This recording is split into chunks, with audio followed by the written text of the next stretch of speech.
सबसे पहले हम ये जानते हैं कि आखिर ड्रेनेज का क्या मतलब होता है। तो ड्रेनेज का सीधा सा अर्थ होता है river system of an area, मतलब किसी भी एरिया के रिवर सिस्टम को हम ड्रेनेज बोलते हैं। नेक्स्ट आता है ड्रेनेज बेसिन।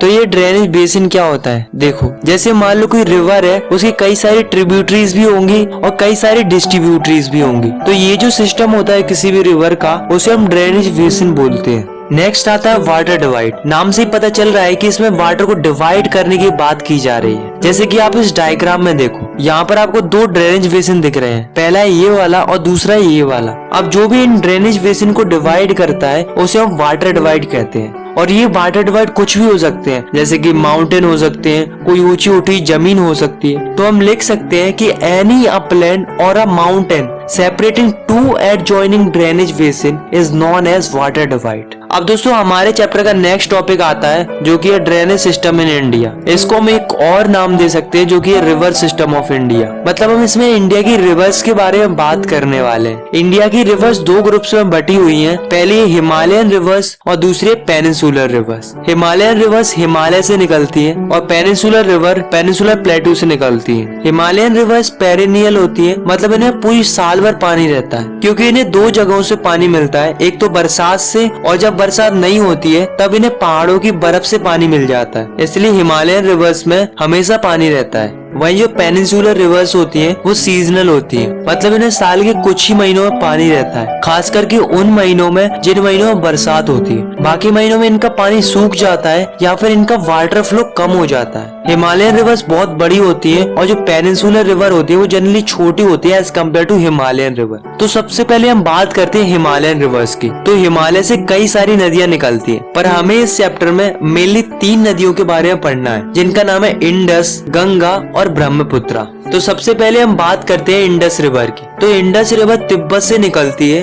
और जम्मू कश्मीर से होते होते पाकिस्तान जाती है, फिर पाकिस्तान के बाद अरेबियन सी में जाकर मिल जाती है। इसकी कई सारे ट्रिब्यूटरीज भी हैं, जैसे कि जस्कर, सियोंग, चेनाब, झेलम, सतलुज, ब्यास और रावी। इस रिवर की टोटल लेंथ है 2900 किलोमीटर और इस रिवर का जो स्लोप है वो काफी जेंटल स्लोप है। Now the next river is Ganga river. अब दोस्तों उत्तराखंड में ग्लेशियर है जिसका नाम है गंगोत्री। तो वहाँ से क्या होता है कि वहाँ से भागीरथी निकलती है और इधर से अलकनंदा निकलती है। ये दोनों देवप्रयाग में जाकर आपस में मिल जाती है और इन दोनों के संगम से गंगा नदी बनती है और ये ईस्ट की तरफ बहती चली जाती है। फिर एक जगह फरक का जो कि वेस्ट बंगाल में लोकेटेड है, वहाँ पर जाके ये बाइफरकेट कर जाती है हुगली और भागीरथी में। हुगली कलकत्ता से होकर बे ऑफ बंगाल में मिल जाती है और जो गंगा की मेन स्ट्रीम होती है यानी कि भागीरथी, वो बांग्लादेश में जाकर ब्रह्मपुत्र रिवर से मिल जाती है और इन दोनों रिवर के मिलने से मेघना रिवर बनती है और फिर ये मेघना रिवर बहती हुई बे ऑफ बंगाल में मिल जाती है। और इन रिवर्स का जो डेल्टा बनता है वो है सुंदरबन डेल्टा। और आपको जानकर हैरानी होगी कि सुंदरबन डेल्टा इस दुनिया का सबसे बड़ा रिवर डेल्टा है। गंगा की कई सारी ट्रिब्यूटरीज भी हैं जो कि गंगा को ज्वाइन करती है जब गंगा फ्लो करती है, जैसे कि यमुना, घाघरा, गंडक, कोसी, चंबल, बेतवा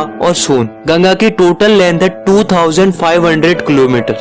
पूरे नॉर्थन इंडिया के एग्रीकल्चर गंगा नदी पर ही डिपेंडेंट है। अब अगली जो रिवर है वो है ब्रह्मपुत्र रिवर। ब्रह्मपुत्र रिवर तिब्बत से आती है, इसको तिब्बत में जाम्पू बोलते हैं। ये जो रिवर है वो हिमालय की ईस्ट की तरफ से बहना शुरू करती है और नामचा वरवा आते ही वहाँ से यू टर्न ले लेती है और एंट्री करती है अरुणाचल प्रदेश में। अरुणाचल प्रदेश में इसको दिहांग बोलते हैं और ये बहती बहती चली जाती है असम तक और असम में इसको ब्रह्मपुत्र बोलते हैं और फिर ये बांग्लादेश में चली जाती है, वहाँ पर इसको जमुना बोलते हैं और फिर ये भागीरथी के साथ मिलकर बे ऑफ बंगाल में मिल जाती है। इसकी कई सारी ट्रिब्यूटरीज भी है, पर 2 ही मेन ट्रिब्यूटरीज है जो की इसको ज्वाइन करती है अरुणाचल प्रदेश में। उनका नाम है दिबांग और लोहित। जब ये तिब्बत से आती है तब इसमें काफी कम पानी होता है और सिल्ट भी काफी कम होता है, क्योंकि तिब्बत वाला रीजन काफी कोल्ड और ड्राई रीजन होता है। पर जब ये रिवर हमारी इंडिया की ईस्टर्न पार्ट में एंट्री मारती है तब वहाँ पर इसका वाटर लेवल इंक्रीज हो जाता है और सिल्ट भी इंक्रीज हो जाता है, क्योंकि हमें पता है कि इंडिया के ईस्टर्न पार्ट में काफी ज्यादा बरसात होती है। ये जो रिवर है वो काफी ज्यादा रिवराइन आइलैंड फॉर्म करती है।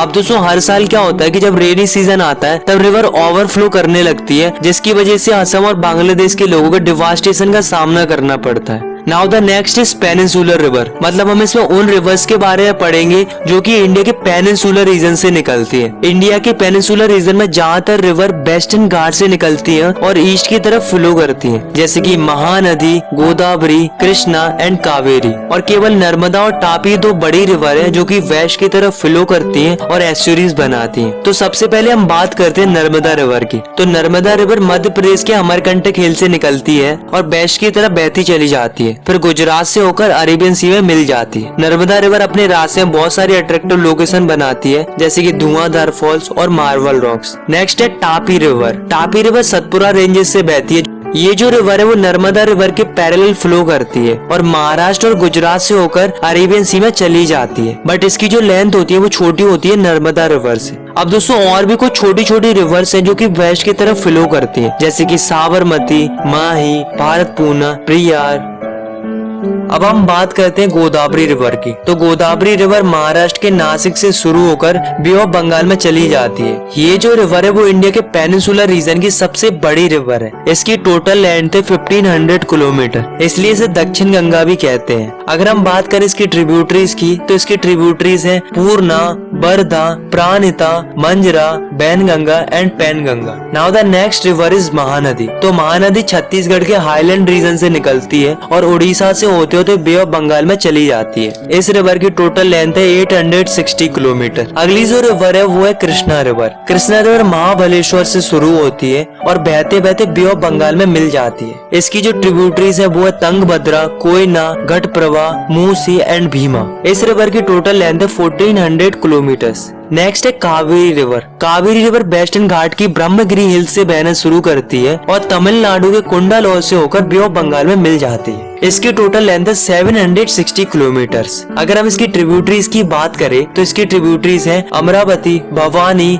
हेमावती एंड कावनी। तो दोस्तों इन रिवर्स के अलावा कुछ और रिवर्स हैं जो कि वेस्ट टू ईस्ट फ्लो करती है इन पेनिनसुलर रीजन, जैसे कि दामोदर, ब्राह्मणी, बैतरणी एंड सुबर्ण रेखा। तो दोस्तों अभी तक हमने इंडिया की कई सारी रिवर्स के बारे में जाना। हमने हिमालयन रिवर्स के बारे में जाना, पेनिनसुलर रिवर्स के बारे में जाना, लेकिन अब हम बात करने वाले इंडिया की लेक्स के बारे में। तो इंडिया के अंदर अलग अलग प्रकार की लेक्स पाई जाती हैं, जिनके साइज और कैरेक्टरिस्टिक अलग अलग होते हैं। इंडिया के अंदर ज्यादातर लेक्स परमानेंट होती हैं, मतलब उनमें साल भर पानी रहता है, मगर कुछ लेक ऐसी भी होती हैं जो कि रेनी सीजन पर डिपेंड करती हैं। इंडिया की लेक्स कई प्रकार से बनती है। कुछ लेक्स ग्लेशियर और आइस शीट्स के एक्शन से बनती है, तो कुछ लेक विंड, रिवर और ह्यूमन एक्टिविटी की वजह से बनती है। इंडिया के अंदर ज्यादातर fresh water lake Himalaya region में पाई जाती है, क्योंकि ये ग्लेशियर के मेल्ट होने से बनती है। इंडिया के जम्मू कश्मीर रीजन में वूलर लेक है, जो कि टेक्टोनिक एक्टिविटीज की वजह से बनी है। ये जो लेक है वो इंडिया की लार्जेस्ट फ्रेश वाटर लेक है। इसके अलावा भी बहुत सारी लेक्स है, जैसे कि भीमताल, नैनीताल, चिल्का